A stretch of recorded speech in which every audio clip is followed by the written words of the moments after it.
자, 이번 주간 토라 포션의 이름은 바에셰부, 거주하였다. 야곱이 이스라엘이 되어졌습니다.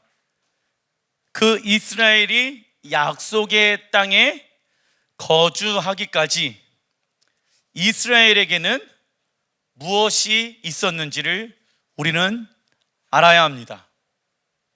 우리는 단순히 그 하나님의 나라에 들어가게 되어지면은 내 삶이 그냥 잘 형통하겠지, 이러한 생각을 합니다. 하나님을 믿으면은 내 삶이 형통하겠지, 하나님을 섬기다 보면은 내 삶은 잘 나가겠지, 이러한 생각을 합니다. 그런데 성경은 그렇게 얘기하지 않지요. 자, 우선 단락 1번 창세기 37장 1절의 말씀 같이 한번 읽어보겠습니다. 시작. 야곱이 가나안 땅 곧 그의 아버지가 거류하던 땅에 거주하였으니, 이 거주 바에셰부, 야곱이 약속의 땅으로 돌아오기까지 많은 무엇을 겪게 되어집니까? 고난을 겪게 되어진다. 고난이란, 읽어보겠습니다. 시작. 하나님께 순종하는 방법을 배우는 시간입니다. 자신의 형 에서 아내 라헬을 얻기 위해 7년을 수고하였고 그 이후 삼촌 라반에게 속으면서 고생하였다. 그 이후 딸 디나가 강간을 당하고 아내 라헬의 죽음을 겪게 되어진다. 그러나 이것으로 끝나지 않고 가장 사랑하는 아들 라헬의 장자 요셉을 잃어버리게 되어진다. 이처럼 하나님은 모든 믿음의 사람들에게 무엇을 겪게 하십니까? 고난을 겪게 하신다. 그 이유가 있지요. 히브리서에 보게 되어지면 하나님의 아들이신 예수와도 고난을 통하여 하나님께 순종하는 방법을 배웠다라고 말씀하고 있지요. 그렇다면 고난이라는 것은 우리에게 왜 필요합니까? 우리의 자아가 파쇄되어지기 위해서, 우리의 자아가 없어지기 위해서 고난이라는 것은 반드시 필요합니다. 그런데 어떤 사람들은요, 하나님 나에게 이 고난을 거두어 주십시오, 하나님 고난이 내 삶 가운데 오지 않게 막아 주십시오, 또는 우리 자녀들의 삶 가운데, 우리의 가정 가운데, 우리의 직장 가운데, 우리의 교회 가운데 고난이 오지 않도록 막아 주십시오. 이렇게 기도한다라는 것은 하나님의 말씀에 순종하는 훈련을 행하지 않겠다라는 것과 동일한 것입니다. 그러나 많은 사람들이 하나님에 대해서 언제 오해하게 되어집니까? 고난을 겪게 되어졌을 때. 그 고난의 시간에 내가 계속 불평불만을 하게 되어진다. 그 불평불만을 통하여 고난을 돌파할 수 있다라고 하면 계속 불평불만을 하시면 됩니다. 그러나 불평불만해봤자 그 고난은 사라지지 않는다. 그런데 사단은 무엇을 보게 한다? 환경을, 불평불만 나오게 하는 환경을 바라보게끔 한다라는 것이죠. 그래서 야곱이 자신의 인생을 어떻게 정의합니까? 창세기 47장 9절.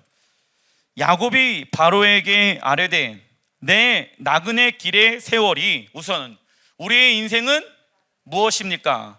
나그네 길이다. 이 땅의 삶이 전부가 아니라 우리의 인생은 나그네 길이다라는 것을 여러분들이 기억하셔야 합니다. 이 땅에 머물려고 하면 된다, 안 된다? 안 된다. 이 땅에 익숙해지려고 하면 된다, 안 된다? 안 된다.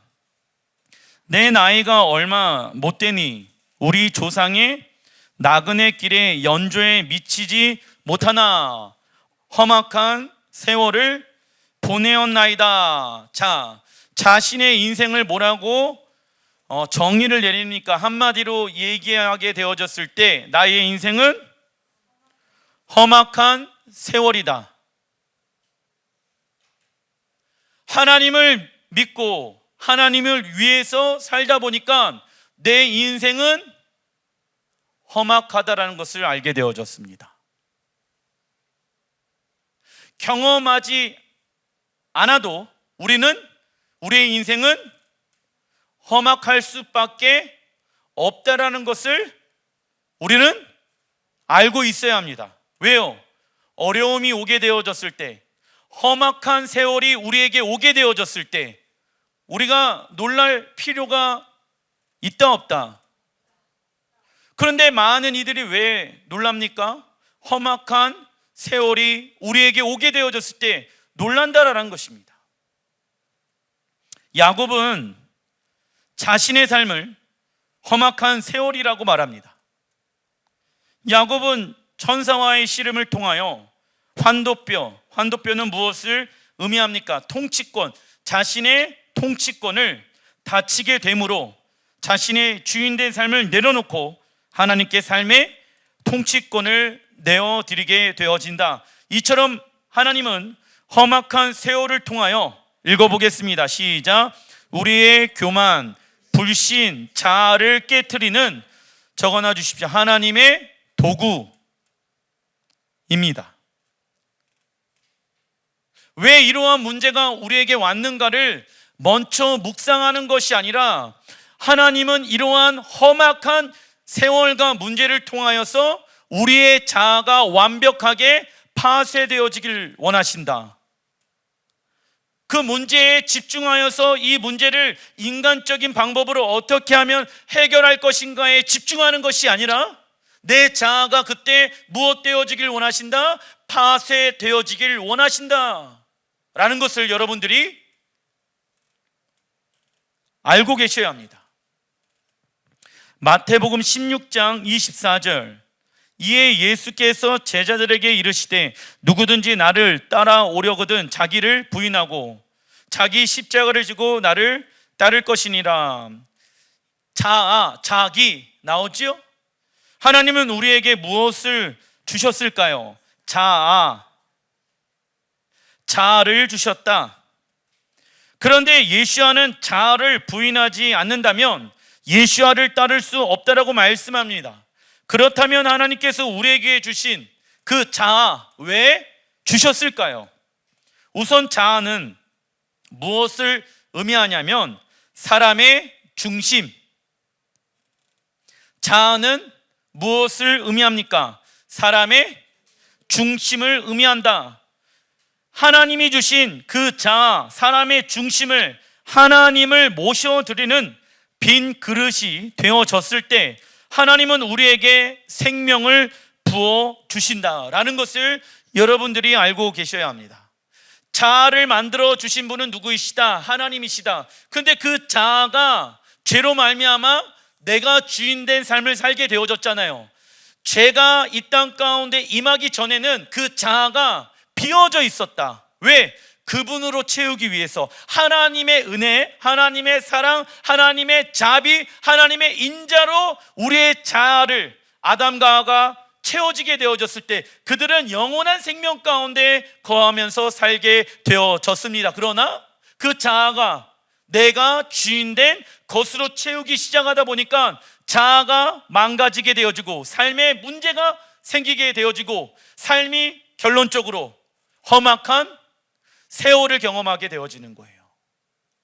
어떠한 어려움이 우리에게 오더라도 그 자아의 중심 가운데 빈 자리로 하나님께 내어드리기 시작한다라고 하면은 무엇이 흘러간다? 생명, 평안, 은혜가 내 삶 가운데 흘러간다. 어느 때일수록 험악한 세월을 경험할수록 하나님의 은혜와 자비와 사랑이 흘러간다. 그런데 누가 험악한 세월을 경험합니까?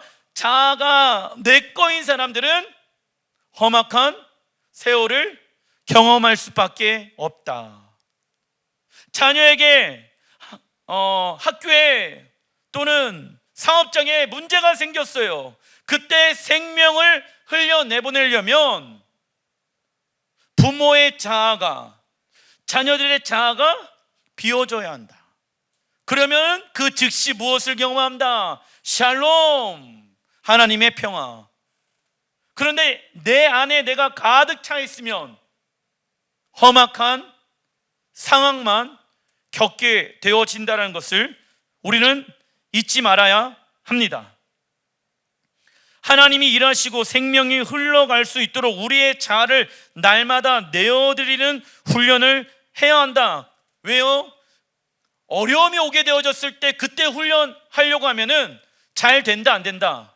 어디에 집중합니까? 문제에 집중한다. 근데 이미 훈련되어져 있는 사람들은, 날마다 그 자아를 십자가에 죽이는 사람들은요, 어떠한 험악한 인생이 우리에게 오더라도, 어떠한 험악한 세월이 우리에게 오더라도 생명이 흘러간다.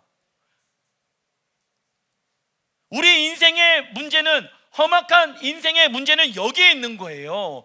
그래서 아무런 문제가 우리에게 일어나지 않더라도 날마다 내 자아를 주님께 내어드리는 예행 연습을 해야지 어떠한 어려움이 오더라도 그것을 생명으로, 은혜로, 하나님의 능력으로 넘어갈 수 있다. 사단은요, 하나님이 주신 자아를 무엇을 하는 데 사용하였습니까? 자신을 높이는 데 사용하여 교만하게 되어졌습니다. 자아는 무엇으로 나타나냐? 일반적으로 자기의 고집, 자기 과신, 자기 높임으로 나타나게 되어진다. 즉 모든 문제의 뿌리에 무엇이 있습니까? 우리의 자아가 있다는 것을 알고 계셔야 합니다. 우리의 자아를 포기하지 않는다면 하나님과 가까워질 수가 없습니다. 그러나 우리의 자아를 부인하면 모든 것이 제자리를 찾게 되어진다. 화가 나는 일이 생겼어요. 근데 그 화를 누르고 내 자아를 십자가에 못 박으면요, 내 마음은 제자리로 돌아간다. 내 생각은 제자리로 돌아간다. 그런데 그 화를 일으키는 문제에 집중하다 보면은 계속 안 좋은 부정의 열매들이 내 삶 가운데 맺게 되어지는 것이죠. 매 순간마다 십자가 복음의 능력으로 우리는 자아를 부인해야 합니다. 다른 방법으로는 자아를 없앨 수가 있다 없다. 세상 사람들도 이렇게 얘기합니다. 참아, 인내해, 그죠? 그런데 한계점이 있다. 내가 인내하고 내가 참을 수 있는 것 외에는 인내하고 참을 수가 있다 없다? 없습니다. 그러나 우리는 어떠한 어려움과 어떠한 힘듦이 우리에게 오더라도 우리는 인내하고 참을 수 있습니다. 왜? 그것이 우리의 한계의 능력을 뛰어넘는 복음의 능력인 거예요.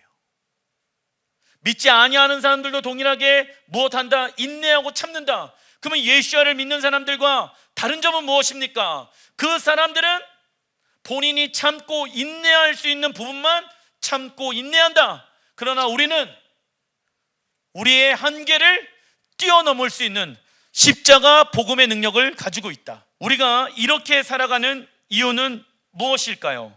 로마서 8장 17절, 내 자아를 없애고 믿음으로 인내하며 살아가는 이유가 있지요. 자녀이면 또한 상속자 곧 하나님의 상속자요 그리스도와 함께한 상속자니 우리가 그와 함께 영광을 받기 위하여, 영광은 무엇을 의미합니까? 이 땅 가운데 완성되어질 하나님의 나라에 우리는 왕노릇하게 되어질 것이며, 할렐루야, 그분과 함께 예배드리며 이 땅을 통치하고 다스리게 되어질 그 영광스러운 자리가 우리에게 있다. 그래서 무엇합니까? 인내하고 내 자아를 없애는 거예요. 그런데 이 최종적인 우리의 믿음의 목표점을 가지고 있지 아니하는 사람들은요, 인내하지 않습니다. 왜요? 내가 원하는 천국을 얻었기 때문에, 잘못된 믿음을 가지고 있기 때문입니다. 예수와 함께 영광을 받는 것은 무엇을 말합니까? 읽어보겠습니다. 시작. 이 땅 가운데 완성되어질 하나님의 나라와 이스라엘 땅을 기업으로 받는 것을 말합니다. 이 영광을 위하여 우리는 무엇에 동참해야 합니까? 고난에 동참하는 것입니다. 그러나 고난이 없으면 무엇도 없고 영광도 없으며 죽음이 없으면 무엇도 없습니까? 부활도 없습니다. 나를 이 땅 가운데 계속 죽이는 훈련, 나를 십자가에 못 박는 훈련이 내 삶 가운데 없다라고 하면 영광스러운 부활의 날에 나는 부활하지 못할 수도 있다. 부활의 삶으로 살아간다는 것은 새로운 자아로 살아가는 것 아니겠습니까? 새로운 자아로 살아간다는 것은 하나님의 말씀에 의해 살아가는 것을 말하겠지요. 근데 말로는 나는 죽고 주님이 내 안에 사셨습니다 라고 고백을 하는데 그의 삶 가운데는 새로운 자아의 모습으로 살아가는 것이 아니라 여전히 옛 자아로 의인에 살아가고 말하고 생각하고 느끼고 표현하고 있다라고 하면 그 사람은 지금 새롭게 태어났습니까? 예전에 그 사람 그대로입니까? 그 중심에 무엇이 없기 때문에, 믿음이 없기 때문에. 믿음이 있는 사람들은요, 내가 예수와 함께 십자가에 못 박혀 죽었다는 것을 진짜 믿는 사람들은요, 내 자아에 의해 살아가지 않는다. 내 자아를 완벽하게 파쇄시키며 내 자아의 중심 가운데 그분을 모셔드리며 왕의 명령을 들으며 살아가게 되어진다. 내가 죽어야 누가 산다? 예수아가 사실 수 있다. 따라해 주시면 감사하겠습니다. 내가 죽어야 예수아가 사실 수 있다. 예. 이번 주에 여러분들이 죽어야 할 어떠한 문제가 있지 않았나, 그리고 또 험악한 세월을 경험한 부분들이 있지 않았나 생각되어집니다. 그러나 어떤 이는 하나님을 믿는 이유가 자아가 원하는 것을 이루어내기 위하여 믿는 자들이 있습니다. 그죠? 험악한 세월을 하나님, 나는 경험하고 싶지 않습니다. 이 험악한 세월을 거두어가 주십시오. 그래서 우리가 믿지 아니하는 사람들에게 복음을 전할 때 어떠한 얘기를 합니까? 하나님 믿으면 복을 많이 받아. 험악한 세월에 대해서 얘기합니까? 안 합니까? 왜 안 할까요? 안 올까 봐. 그것도 육의 생각인 거예요. 자, 생각해 보십시오. 그에게 정확한 것을 알려주어야 하는 것이지요. 그가 하나님을 믿기로 한다라고 하면은 당신의 자아가 십자가에 죽어야 합니다. 어려운 일일까요? 예, 육의 개념으로 봤었을 때는 불가능한 일이고 어려운 일이겠죠. 하지만 내가 정말 이렇게 살아가면 험악한 세월을 견뎌낼 수 없는 자이며 나는 절망적인 삶을 살아간다 라는 것을 믿는 사람들은 그 절망적인 삶을 끊어내겠죠. 그는 신앙과 삶이 분리되어진 이원론적인 영성을 가지고 있는 자입니다. 하나님을 요술램프 진이처럼 믿으면 된다 안 된다? 다시 한번 말씀해 드립니다. 요술램프 진이는요, 첫 번째, 내가 원하는 때 비비면 나온다. 두 번째, 어떠한 기도 제목이든 다 이루어진다. 세 번째, 나의 어떠한 삶에 간섭을 하지 않는다. 하나님을 이 세 가지의 모습으로 원하고 믿는 사람들이 저는 많이 있다라고 생각합니다. 하나님, 나에게 이래라 저래라 하지 마시고 그냥 내가 원하는 나 험악한 세월만 겪지 않게 나를 보호해 주십시오. 내가 하나님 믿는 이유는 복 많이 받고 잘 먹고 잘 살고 우리 자녀들이 잘 되기 위함인 것 아니겠습니까? 무슨 신앙과 겹쳐 있습니까? 세상 만모니즘과 하나님을 믿는 신앙이 섞여 있는 거예요. 기복주의 신앙이 되어지죠. 삶이 이원론주의가 되어지는 것입니다. 왜요? 하나님을 믿기 시작하게 되어졌는데 험악한 세월을 다 겪습니까? 겪지 않습니까? 다 겪어요. 그때 오해한다고요. 누가요? 험악한 세월을 경험한 자가. 그때 알려주는 것이 아니라 그 전에 알려주어야 되는 건 아니겠습니까? 걱정하지 말라고. 예수님 믿는 사람들도 무엇을 경험한다? 험악한 세월을 경험한다. 그때 해야 될 것은 너의 자아를 비워드리는 시간들을 가져야 한다. 그러면 그분이 일하시기 시작한다. 야곱도 자신의 자아를 비워드리는 훈련을 했죠. 요셉도 자신의 자아를 비워드리는 훈련을 엄청나게 많은 시간들을 통하여서 행하였다. 누구도, 예수와께서도 자신을 죽으면서까지 비워드리는 훈련을 행하였다. 중간 2번 창세기 37장 3절의 말씀 읽어보겠습니다. 시작. 이스라엘이 여러 아들들보다 그를 더 사랑함으로 그를 위하여 채색 옷을 지었더니. 이 본문을 가지고 인본주의로 어떻게 해석합니까? 야곱, 이스라엘은 다른 형제들보다 요셉을 더 사랑하였다. 왜? 라헬의 장남이기 때문에 인본주의로 해석을 합니다. 야곱은 요셉을 인간적으로 편애한 것이 아닙니다. 그 이유는 채색 옷의 히브리 원어가 베코라인데요, 베코라 무엇을 의미합니까? 장자권 적어놔 주십시오. 채색 옷은 히브리적 관점으로 보게 되어졌을 땐 장자권을 의미한다.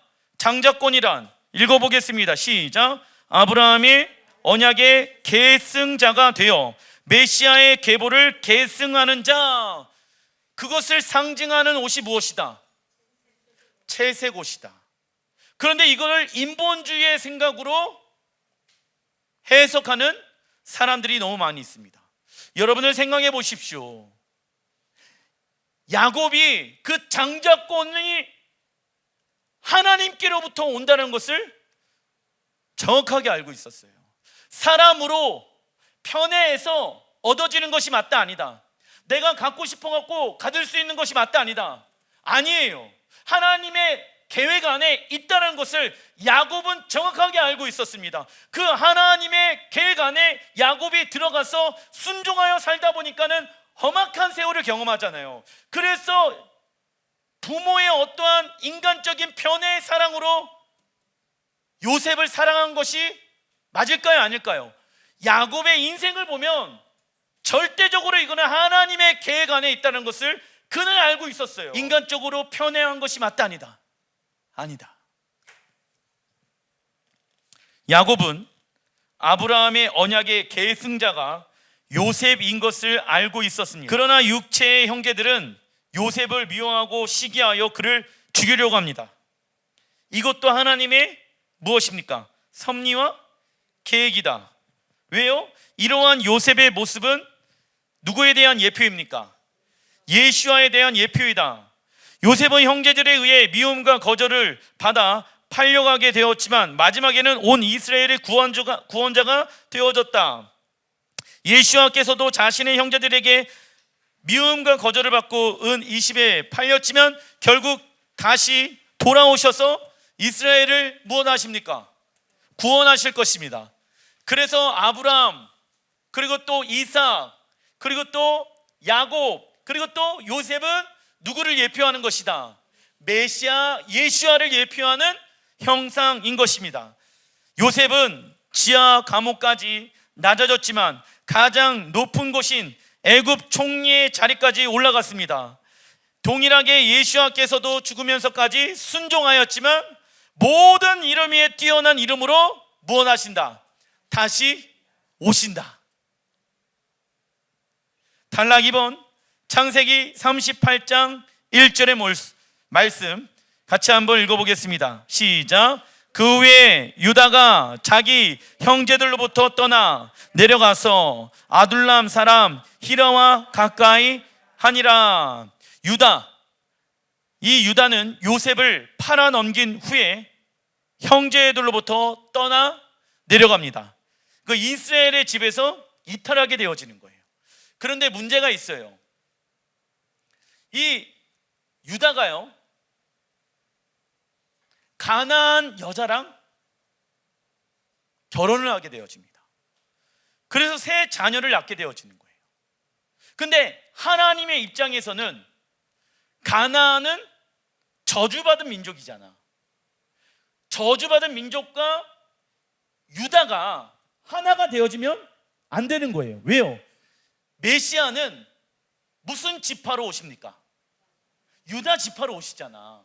그러면 메시아의 그 계보 안에 하나님이 저주한 가나안 피가 들어오는 거야. 그러면 돼요, 안 돼요?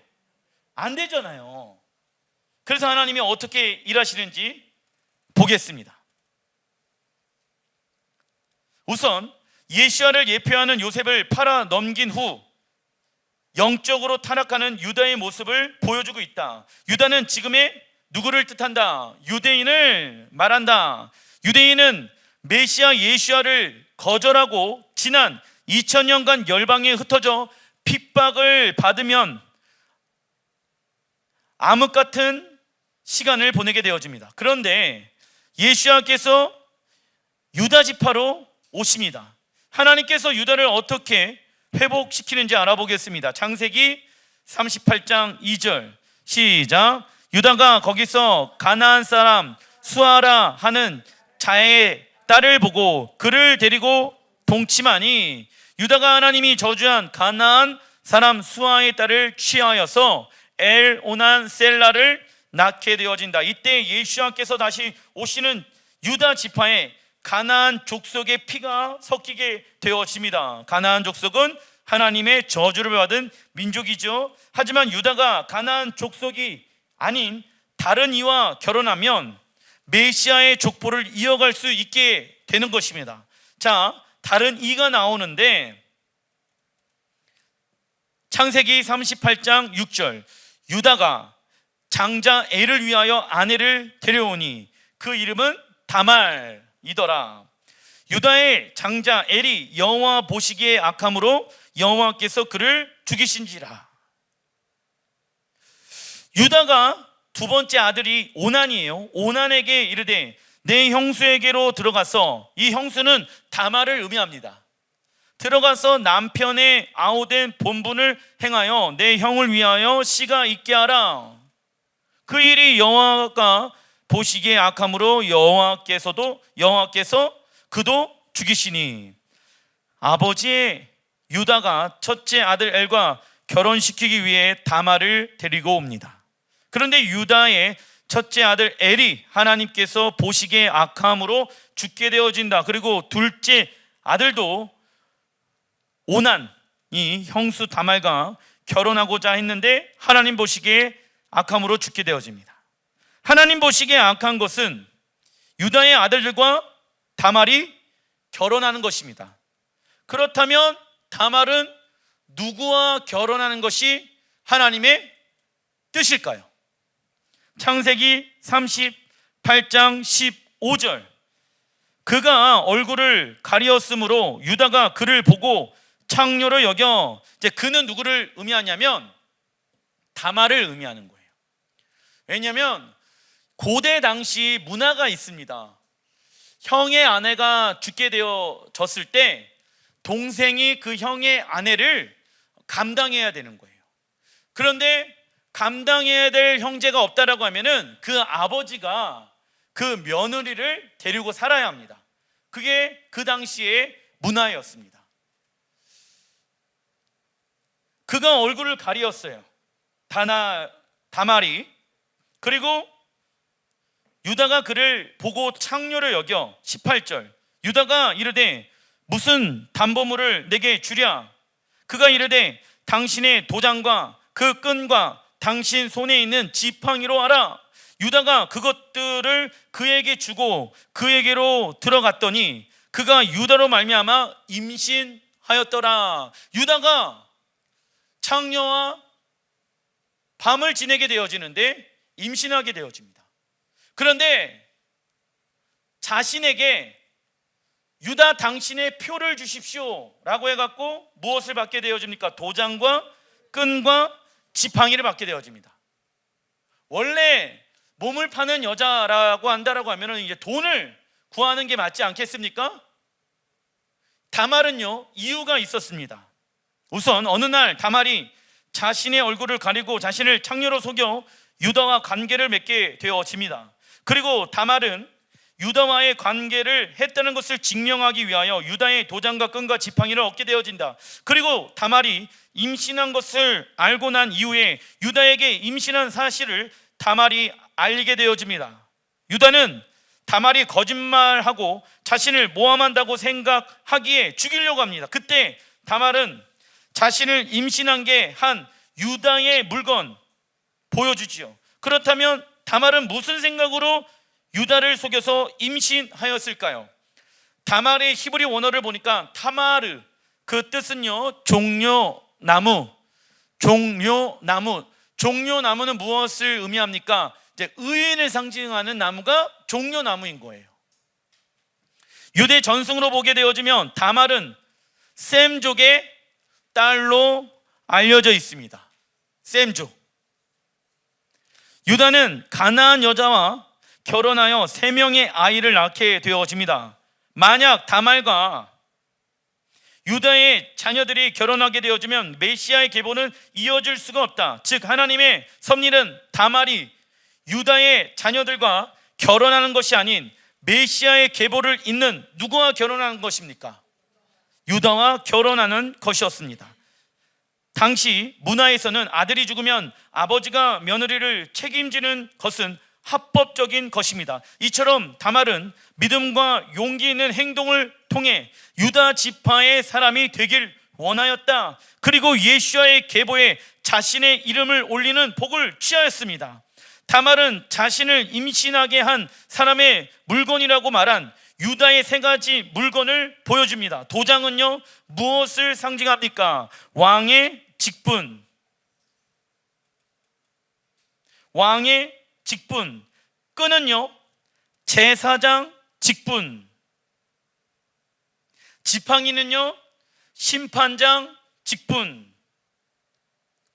다말은 셈의 족속이었기 때문에 도장, 끈, 지팡이를 달라고 한 거예요. 왜? 그 안에 담겨져 있는 의미를 정확하게 알고 있었기 때문에. 다말은 종려나무, 의인이었더라.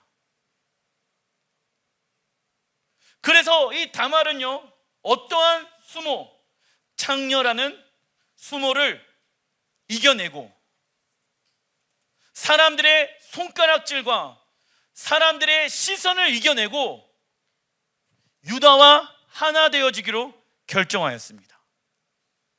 그 믿음으로 선택한 그녀의 모습을 통하여 누가 오시는 계보를 이어갑니까? 메시아 예수와의 계보를 이어가는 자로 그의 믿음이 사용되어진 것입니다. 창세기 38장 26절, 이러한 다말의 모습을 유다가 뭐라고 표현합니까? 유다는 그것들을 알아보고 그녀가 나보다 옳다.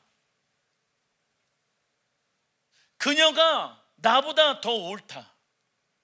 내가 생각이 짧았다. 내가 내 동생 죽이려고 했던 그 죄책감 때문에 내가 이스라엘의 집에 이탈하게 되어졌고 하나님에 의해서 살아가는 거 다 싫어. 다 내려놓고 내가 원하는 대로 살 거야. 그래서 가나안 사람이랑 결혼하고 애를 낳고 막 이렇게 살아가려고 했는데, 하나님의 뜻과 반대로 살아가려고 했는데, 이 모든 것이 하나님의 섭리 안에 있었다. 나의 뜻대로 되어지는 것은 하나도 없다. 그녀가 나보다 더 옳다. 유다는 자신의 말보다 다말의 말이 옳다라고 말합니다. 유다는 메시아의 계보를 이어갈 지파로 부르심을 받았지요. 그러나 요셉을 파는 사건을 통하여 그 부르심을 버리게 된 것입니다. 하지만 하나님은 유다를 일으킬 계획을 하시고 다말을 준비하신 것입니다.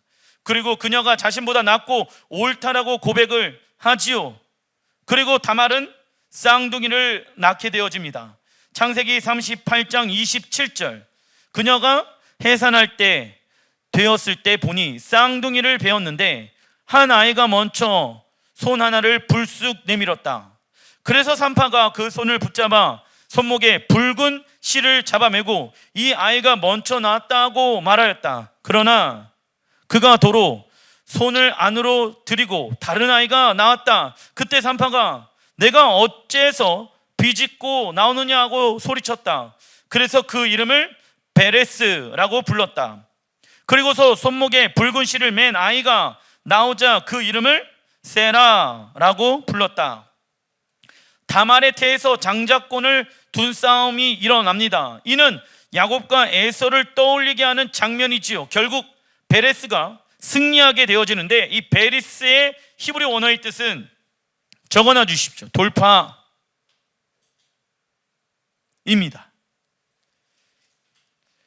미가서 2장 13절에 베레스가 나와요. 길을 여는 자로 베레스가 나온다. 길을 여는 자, 돌파하는 자, 즉 많은 이들이 구원을 받을 수 있는 길을 여시는 자, 누구를 의미합니까? 예수아를 의미하는 것입니다. 베레스의 승리를 통하여 메시아를 보여주는 것이라고 말할 수 있지요. 다말은 하나님의 계획을 이뤄내기 위해 수많은 모함과 수모와 수치를 겪어야 했습니다.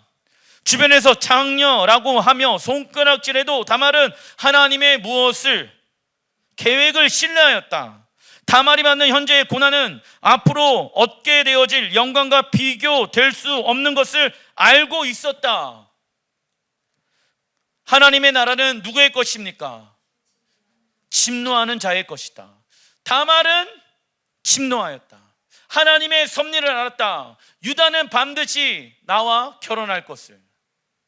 유다는 가나안 사람들이랑 절대 결혼하지 못할 것이다. 하나님의 섭리와 뜻을 알고 있었다. 유다를 통하여 메시아 지파가 나올 것을 알고 있었다. 돈 주지 마십시오. 도장 주십시오. 지팡이 주십시오. 다말은 의인이었습니다.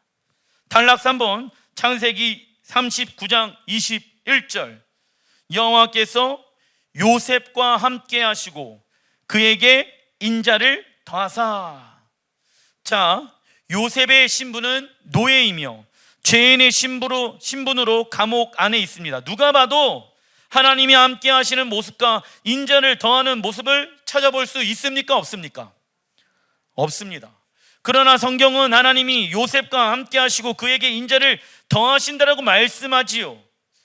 요셉은 환경 때문에 불평불만하지 않았으며 돈과 음란을 절제하였으며 자신의 억울함과 피해 의식 속에 갇혀 살지 않았다. 요셉은 하나님이 어떠한 분인지 정확하게 알고 있었기 때문에 하나님의 때와 하나님의 계획을 신뢰하였다. 그래서 하나님이 보시기에 여호와께서 요셉과 함께 하시고 그에게 인자가 더하였더라. 믿음의 눈이 없는 사람들은, 육체의 눈으로 그 요셉을 바라봤던 사람들은요, 하나님 너를 버렸어. 하나님의 인자함은 너의 삶 가운데 나타나지 않아. 무엇을 보고요? 요셉의 육체의 환경을 보고 그러한 얘기를 한다. 간혹가다 이런 얘기를 하는 사람들이 있죠.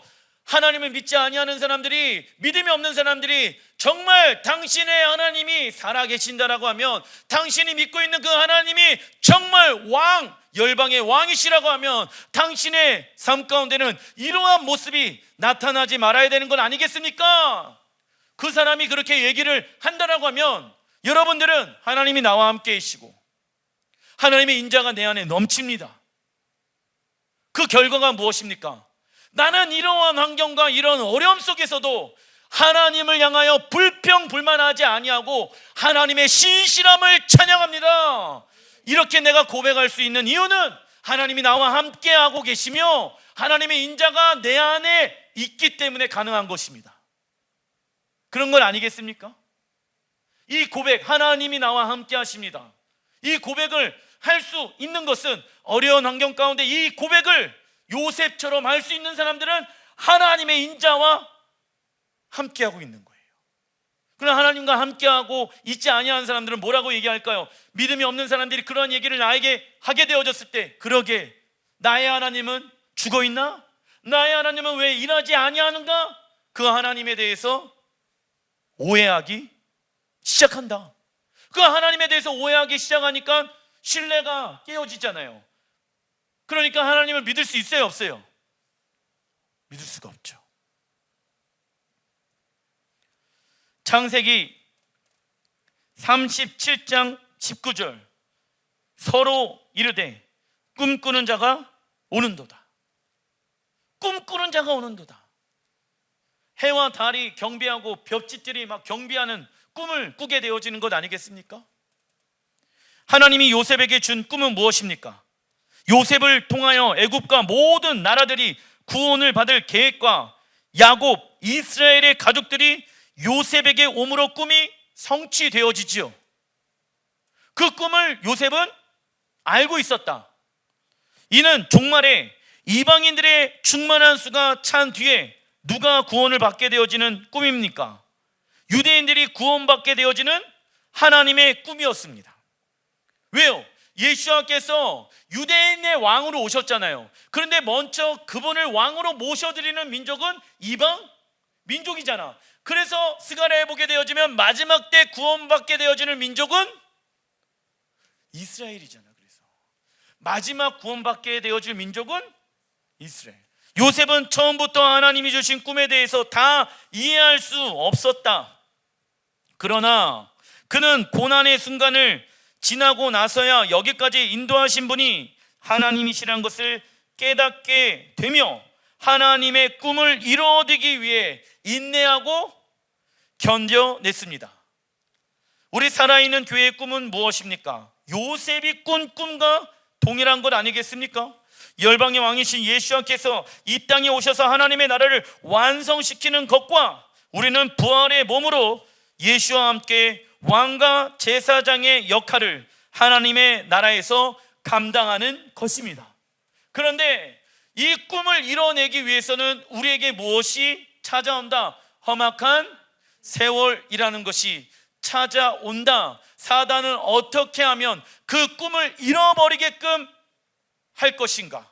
그러한 어려움과 문제를 통하여 그 하나님의 나라의 완성을 위해 살아가는 자가 아닌 세상 나라를 위하여 살아가게끔 우리의 마음을 빼앗아 가려고 할 것입니다.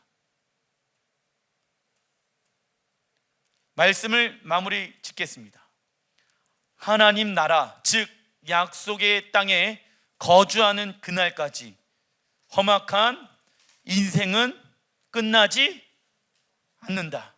어떠한 어려움이 우리에게 오더라도 그때 여러분들의 자아를 십자가에 못 박는 시간들을 가지십시오. 그래야 험악한 인생이 우리에게 오더라도 그 험악한 인생의 세월을 복음의 능력으로 뛰어넘을 수가 있는 것입니다. 기도하겠습니다.